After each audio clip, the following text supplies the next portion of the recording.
खुद ये जिम्मेदारियां ढूंढने वाले कि कौन क्या बयान दे रहा है, कौन क्या बयान नहीं दे रहा।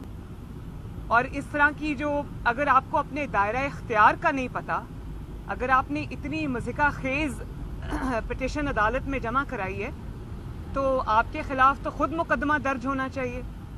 और फिर नैब ने इतना बड़ा झूठ बोला, आप सब गवाह हैं, पूरी कौम गवाह है कि मुझे जब नैब ने बुलाया मैं गई, और एक दफा मुझे बुलाया वहां पर और मेरे पर कातलाना हमला किया, मेरी गाड़ी पर पथराव किया और मेरी गाड़ी पे लेजर गन से फायर हुआ। उसकी जो वो आर्मर्ड गाड़ी थी उसकी स्क्रीन पूरी क्रैक हो गई, अभी तक मेरे पास वो इसी तरह खड़ी है गाड़ी। तो फिर भी मैं नैब के दरवाजे के बाहर जाकर, वो पत्थर और गोलियां खाने के बाद भी मैं नैब के दरवाजे के बाहर जाकर खड़ी हुई और मैं 1 घंटा उनके दरवाजे के बाहर खड़ी रही। इन डरपोकों ने दरवाजा नहीं खोला और मैंने उनको ये कहा कि अब आपने मुझे बुलाया है मेरी जमीनों के बारे में सवाल जवाब करने के बारे में, तो मैं जवाब लेकर आई हूँ, मेरा जवाब सुने। और 1 घंटा दरवाजा नहीं खुला। फिर अपने जो मैसेंजर्स हैं वो भेजने शुरू कर दिए और कहा कि मरियम बीबी को कहें कि प्लीज चली जाएं, आज की पेशी कैंसिल हो गई। मैंने कहा मैं तो नहीं जाऊंगी, मैं यहीं खड़ी हूँ, अब मुझसे जवाब लो। तो फिर इन्होंने लिख के मीडिया को दिया, मीडिया को प्रेस रिलीज इशू की कि आज की पेशी जो है वो कैंसिल है और हम दोबारा बुलाएंगे। अब आप देख रहे हैं 1 साल हो गया ना मुझे दोबारा बुलाया है। मैं लाहौर में हूँ, जब बुलाते हैं मैं जाती हूँ। हालांकि ये जितना भी ये इंतकाम का इदारा है जो भी है, फिर भी जब ये बुलाते हैं मैं इनको एक्सपोज करने के लिए जाती हूँ। तो इन्होंने इतना बड़ा झूठ लाहौर हाई कोर्ट में बोला कि मरियम कोऑपरेशन नहीं कर रही तहकीकात में। क्या मतलब है आपका? आपने 3 महीने मुझे तहकीकात के प्रीटेक्स्ट पे, तहकीकात के बहाने आपने मुझे नैब में रखा और आपने तहकीकात क्या की मुझसे? रोज आके आप मुझसे ये पूछते थे आप कौन सी किताबें पढ़ रही हैं, आपके घर में जो दावतें होती हैं उसमें मेन्यू कौन बनाता है, पार्टी के फैसले कौन करता है।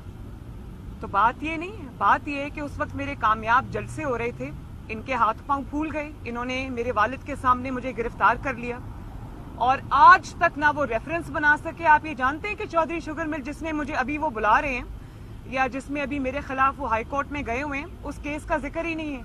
उस केस का पोल मैं खोलूं, उस केस का डिटेल ये है कि जिस इन्वेस्टिगेशन पे इन्होंने मुझे अरेस्ट किया उसके बहाने वो केस आज तक ना ये बना सके ना रेफरेंस रजिस्टर कर सके। मेरे सामने इनको अदालत में जज साहब ने कई बार पूछा कि तुम्हारा रेफरेंस कहाँ है भाई, तो कभी इधर देखते थे कभी उधर देखते थे। रेफरेंस बनता होगा तो बनाएंगे ना, वो तो अचानक हाथ पांव फूल जाते हैं, जलसे हो रहे हैं, मरियम नवाज को गिरफ्तार कर लो, लॉन्ग मार्च हो रहा है, मरियम नवाज को गिरफ्तार कर लो, हुकूमत के खिलाफ वेव जो है वो चल पड़ी है, ज़िमनी इंतखाबात जीत रहे हैं, मरियम नवाज को गिरफ्तार कर लो। तो ये बेवकूफ तो नहीं बनाए ना लोगों को। आपको पता है, लोगों को नजर आ रहा है कि आपकी टांगें कांप रही हैं, आपके हाथ पांव फूले हुए हैं और आप अपनी डूबती हुई कश्ती को बचाने की कोशिश कर रहे हैं। अच्छा मैडम, ये बताइएगा कि जावेद लतीफ ने एक बयान दिया, उन्होंने ये कहा कि मोहतरमा बेनज़ीर भुट्टो पे जब हमला हुआ था वो शहीद हो गई तो पीपल्स पार्टी ने पाकिस्तान खप्पे का नारा लगाया था। अगर खुदा ना खास्ता मरियम नवाज को कुछ होता है तो हम पाकिस्तान खप्पे का नारा नहीं लगाएंगे। आप इसको किस तरह देखती हैं? यानी सही कहा उन्होंने या गलत कहा? पाकिस्तान जिंदाबाद है, पाकिस्तान जिंदाबाद रहेगा इंशाअल्लाह ताला। लेकिन किसी के बयान को तोड़ मरोड़ के पेश करना, वो जावेद लतीफ साहब एक मुहिब्बे वतन पाकिस्तानी है और शेखुपुरा की आवाम उनको बार बार इलेक्ट करके नेशनल असेंबली में भेजती है, उन पे एतमाद का इजहार करती है। उनकी हुब्बुल वतनी में किसी किस्म का मुझे कोई शक नहीं है। लेकिन आप ये जान रखें कि अगर आपने मुस्लिम लीग नून को बार बार इंतकाम का निशाना बनाया तो आप खुद उसकी जद में आएंगे। मुस्लिम लीग नून खामोश नहीं रहेगी। ये बता दीजिएगा कि कल पीडीएम का सरबराही इजलास है, उसमें नून लीग क्या मौक़िफ़ इख्तियार करेगी? आपने समझ ली अब इस्तीफों का वक्त आ चुका है और दूसरा आज चीनी फिर 100 रुपए से तजावज कर गई है, इस पे क्या? देखिए, बिल्कुल चीनी बल्कि 105 रुपए से तजावज कर गई है और मैं तो बोलूंगी, मैं महंगाई के पिछे आवाम के लिए भी बोलूंगी, मैं जो लाकानूनियत है मैं उसके खिलाफ भी बोलूंगी, मैं इनकी अकरबा परवरी के खिलाफ भी बोलूंगी, मैं इनकी ATMs के खिलाफ भी बोलूंगी। लाहौर को और पूरे पाकिस्तान को जो इन्होंने कूड़े का ढेर बना दिया है, जगह जगह पहाड़ बन गए हैं कूड़े के ढेर के, तो मैं इनकी आटा चोरी के खिलाफ भी बोलूंगी, इनकी चीनी चोरी के खिलाफ भी बोलूंगी, इनकी गैस चोरी के खिलाफ भी बोलूंगी, इनकी बिजली चोरी के खिलाफ भी बोलूंगी। और अगर इसको आप सियासी स्टेटमेंट्स कहते हैं तो हाँ, मैं सियासत करूंगी। नैब को यही तकलीफ है ना कि मैं आटा चोर को आटा चोर क्यों कह रही हूँ, मैं चीनी चोर को चीनी चोर क्यों कह रही हूँ, और मैं ये क्यों कह रही हूँ कि सियासत में मुदाखलत बंद की जाए। ये सियासी स्टेटमेंट्स तो नहीं है, ये तो बिल्कुल मैं पाकिस्तानी शहरी हूँ, आइन और कानून मुझे हक देता है कि मैं सियासतदान सियासत नहीं करेगा तो और क्या करेगा, अवाम की नुमाइंदगी नहीं करेगा तो और क्या करेगा। अब इससे आपको डर लगता है तो मैं क्या कर सकती हूँ। हाँ, और एक और बात, नहीं इस्तीफों वाली बात अभी मैं करती हूँ, लेकिन एक और बात, अगर आप ये समझते हैं कि आप मरियम नवाज शरीफ को जेल की जमानत कैंसिल होने की धमकियों से डरा लेंगे तो सॉरी, ये इंशाअल्लाह ताला कभी नहीं होगा। क्योंकि मरियम नवाज इमरान खान की तरह नहीं है कि बार जब पुलिस ने घेरा डाला तो दीवार फलांग के भाग गए। मरियम नवाज अल्हम्दुलिल्लाह 2 दफा बेगुनाह जेल काट के आई है, तीसरी दफा भी काट लेगी, ऐसी कोई बात नहीं है। और अगर ये कुर्बानी मुझे देनी पड़ती है तो मैं जरूर दूंगी। ये धमकियां, गीदड़ भभकियां जिसको कहते हैं, ये किसी और को देना, तुम लोगों के दिमाग में खौफ होगा, मरियम नवाज के दिमाग में खौफ नहीं है। और एक आखिरी बात, इंतकाम में अब तुम इंतकाम में भी नाकाम हो गए हो तो अब अदलिया के कंधे पे बंदूक रख के चलाने की कोशिश कर रहे हो। अब आप अदलिया को इंतकाम में घसीटने की कोशिश कर रहे हो।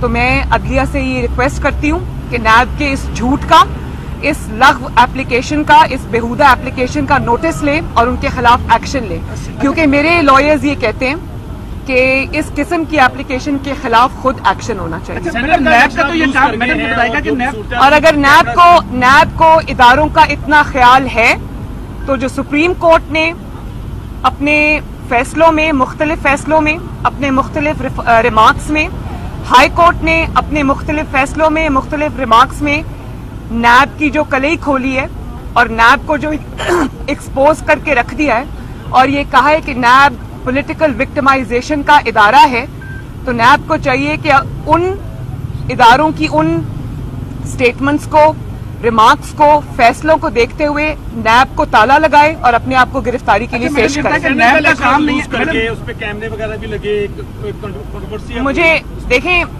सेनेट से बड़ा जो 7 वोट्स रिजेक्ट हुए, उससे बड़ा स्कैंडल कैमरा है, कैमरा लगाना है, क्योंकि आइन के अंदर जो है वो खुफिया वोट का जिक्र है, खुफिया कैमरास का जिक्र नहीं है। और वो किस तरह वहां पर लगाए गए चुप करके रातों रात, और किसने लगाए, किसकी इजाजत से लगे, किसकी सुपरविजन में लगे, और किसको ये यकीन था कि मेरे लोग भाग जाएंगे तो मुझे कैमरास लगाने की जरूरत पड़ गई है।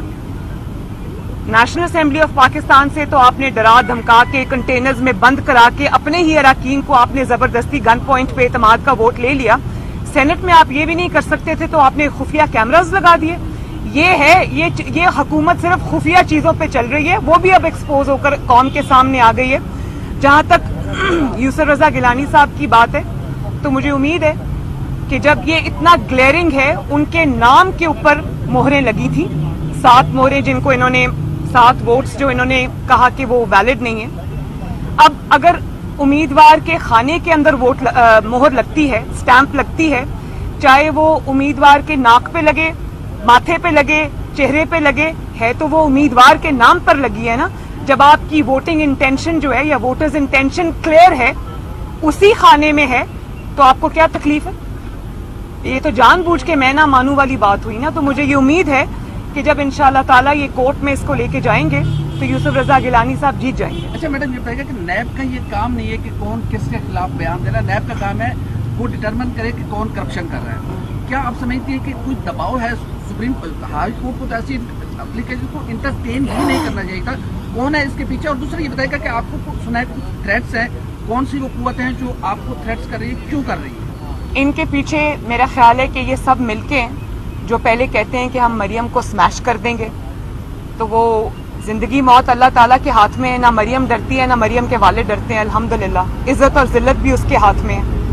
तो जो मरियम को स्मैश करने के ख्वाब देख रहे हैं, शायद उन्होंने अपनी डूबती हुई कश्ती को बचाने के लिए वो ये हाथ पांव मारे हैं और उन्होंने हाई कोर्ट के कंधे पर रखकर ये पॉलिटिकल विक्टिमाइजेशन और इंतकाम की और मरियम नवाज को कर्टेल करने की, मरियम नवाज को काबू करने की एक नई तरकीब सोची है। तो मुझे उम्मीद है कि हाई कोर्ट जो है वो इस दरख्वास्त को न सिर्फ ये कि एंटरटेन नहीं करेगी, बल्कि इंशाअल्लाह ताला वो मेरी रिक्वेस्ट है कि इस किस्म की जो मुज़िका खेज दरखास्तें हैं उनका रास्ता बंद करेगी। और जहां तक नैब का ताल्लुक है, तो आप ये जान लें कि नैब करप्शन पकड़ने का इदारा अब नहीं रहा। नैब सिर्फ और सिर्फ इमरान खान के जो मुखालिफिन हैं उनको हरास करने का इदारा है। उनको जब आप इमरान खान मुकाबला नहीं कर सकता मैदान में, दस्का से भाग जाता है, थैले उठाने के बावजूद, प्रिजाइडिंग ऑफिसर्स को उठाने के बावजूद, जब मुस्लिम लीग नून और शेर जीत जाता है तो वो मैदान से भाग जाते हैं। तो भाई मैदान में आओ ना, मरियम नवाज शरीफ का और मुस्लिम लीग नून का मैदान में मुकाबला करो। ये कभी हाई कोर्ट, कभी नैब, इन चीजों के पीछे क्या छुपते हो? आओ जरा मुकाबला करो, पता चले तुम्हें तो अवाम कितनी नफरत करती है तुमसे। ये बताएं कि कल अगर नैब करप्शन पकड़ती तो आटा चोरी पकड़ती, चीनी चोरी पकड़ती, इमरान खान की ATMs को पकड़ती। तो वो तो आप जाहिर है हुक्म के गुलाम है। उनको ये हुक्म दिया गया है कि मेरे ओपोनेंट्स को तुमने लाइन में रखना है। जो ओपोनेंट्स नैब के काबू आते हैं वो नैब काबू करे, जो ओपोनेंट्स एजेंसीज के काबू आते हैं उनको एजेंसीज काबू करें, उनको फोन करें, उनको कंटेनर्स में बंद करें। और वो एजेंसीज सिर्फ हमारे लिए नहीं है, वो इनके अपने अरकान के लिए भी हैं। सुना तो ये था ना पहले के ऑपोजिशन के अरकान उठाए जाते थे, उनको धमकाया जाता था। इस दफा तो हुकूमत के अपने सेनेटर्स और MNAs खुद उठाए गए। ये बताइएगा मरियम साहबा कि हुकूमत ने कल कहा है कि आप लोग से बैठना चाह रहे हैं, वो आपके बड़ों के साथ बैठना चाह रहे हैं। मुल्क की मेरे बड़े कौन है? बड़े नवाज शरीफ के साथ, शहबाज शरीफ के साथ बैठना चाह रहे हैं। तो आप लोग क्या नवाज शरीफ या शहबाज शरीफ उनके साथ बैठना चाहेंगे कि मुल्क की सूरत हाल के ऊपर? दूसरा ये बताएं कि PDM पहले एक करके मैं ये बता दूं कि इन्होंने बहुत दफा रिक्वेस्ट की है। ये जो सुप्रीम कोर्ट पे जो कंधे पे उनके रख के बंदूक चलाने की कोशिश की थी, ये शो ऑफ हैंड्स वाले, उसमें PMLN ने साफ इनकार किया, PDM ने साफ इनकार किया। मैं समझती हूँ ये जाली हुकूमत है। मैं समझती हूँ कि आवाम के वोटों पर डाका डालकर आई है। इसकी कोई ना पॉलिटिकल स्टैंडिंग है, ना इसकी कोई आईनी हैसियत है, ना कानूनी हैसियत है। इमरान खान एक कठपुतली है और मुसल्लत किया गया है 22 करोड़ अवाम पे, जिसका नतीजा पूरे पाकिस्तान ने देख लिया। वो 22 करोड़ अवाम का न सिर्फ ये कि अब कठपुतली है, वो मुजरिम भी है। इसलिए मुस्लिम लीग नून, PDM इनमें से किसी का ना साथ देगी, ना इनके साथ मिलके बैठेगी, ना कोई बात करेगी। ये अपनी बात उठाएं और भागें यहाँ से। ये बता दें कि PDM के पास आखिरी ऑप्शन लॉन्ग मार्च है या दीगर भी कोई ऑप्शन पर गौर किया जाए? कोरोना भी चल रहा है। लॉन्ग मार्च नहीं, कोरोना तो तब आता है जब हुकूमत मुश्किल में आ जाती है, वरना कोरोना नहीं होता। और कोरोना जो है वो ऑपोजिशन के जलसों में आता है, हुकूमती जलसों में नहीं आता। ऑपोजिशन की गैदरिंग्स में आता है, हुकूमती गैदरिंग्स में नहीं आता। तो ये जो कोरोना से बड़ा खतरा है इमरान खान, कोरोना तो आया है, चला जाएगा इंशाल्लाह। उसकी वैक्सीनेशन भी आ गई है। इमरान खान की वैक्सीनेशन यही है कि अवाम उसको उठा के बाहर फेंके। तो लॉन्ग मार्च भी ऑप्शन है, इस्तीफों का भी ऑप्शन है। आज हमारी अपनी जो प्रेपरेटरी मीटिंग है, PDM का कल इजलास है, उससे पहले हमारी आज मीटिंग है जिसको नवाज शरीफ साहब लंदन से चेयर कर रहे हैं। तो वो हम आज इस्लामाबाद में, मैं वही अटेंड करने जा रही हूँ। कल PDM का इजलास है और उसके बाद हमारी लॉन्ग मार्च की मीटिंग्स हैं। तो इंशाअल्लाह ताला ये हुकूमत बिल्कुल नहीं चल सकती, इसको घर जाना पड़ेगा। बता दें कि हुकूमत सोच रही है कि अब मरियम नवाज का क्या इलाज किया जाए, उनको बाहर भेजने की भी ऑप्शन जो है वो उस पर गौर कर रही है। क्या कहेंगे, आप जाएंगे बाहर? जब तक इंशाअल्लाह ताला ये हुकूमत घर नहीं चली जाती, इमरान खान अपने मंतकी इंजाम तक नहीं पहुंच जाता, इमरान खान को मैं इंशाअल्लाह ताला हम घर नहीं भेज देते। ये मेरे ट्रे में रख के भी मेरे आगे अगर पासपोर्ट लाएं और मेरे आगे अगर टिकट लेकर आएं और ECL में मेरा नाम निकालने की कोशिश करें, मैं इनको कहूंगी उठाओ और चलते बनो। अवाम के जो हकूक की मैं जंग लड़ रही हूँ, उनको जो महंगाई का अजाब और लाकानूनियत का अजाब और नालायकी और ना अहली का अजाब जो उन पे आया है, जब तक मैं उसको इंशाअल्लाह ताला हम सब मिलकर उसको मंतकी अंजाम तक नहीं पहुंचा लेते, इस हुकूमत को घर नहीं भेजते, आपका ख्वाब मरियम नवाज को बाहर भेजने का भी पूरा नहीं होगा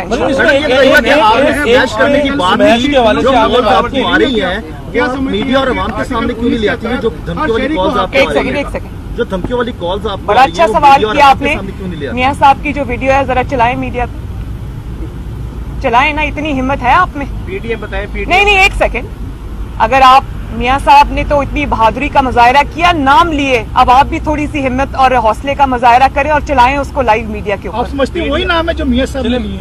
मैं बिल्कुल यही समझती हूँ, मैं डरती नहीं हूँ, लेकिन आप भी चलाएं उसको जरा मीडिया के ऊपर। मरियम जो आपको ये धमकियां आ रही है, आपको डायरेक्ट आ रही है, वो 7 लोगों को सामने लेकर आएगी कि जिनके वोट के हवाले से कहा जा रहा है कि शहर में वोट नहीं दिए, पीडीएम ये करेगी। मैं समझती हूँ कि कोई ऐसा नहीं है जिसने यूसुफ रजा गिलानी को वोट नहीं दिया। गफूर हैदरी साहब, देखिए अगर यूसुफ रजा गिलानी साहब जीत जाते तो गफूर हैदरी साहब भी जीत जाते। आप धमकियों के हवाले से आपने भी बात भी की कि स्मैश करने का, क्या थोड़ा सा आवाम भी जानना चाह रही है, क्या आपको डायरेक्टली ये धमकियां दी जा रही हैं और यहाँ आपको पार्टी के रहनुमाओं के जरिए खामोश करने के लिए कहा जा रहा है कि मरियम नवाज आगे कहीं ना बात करें? थोड़ा सा आवाम ही जानना चाह रही है कि उसमें अगर लाल बात से पहले आपको गिरफ्तार कर लेते हैं।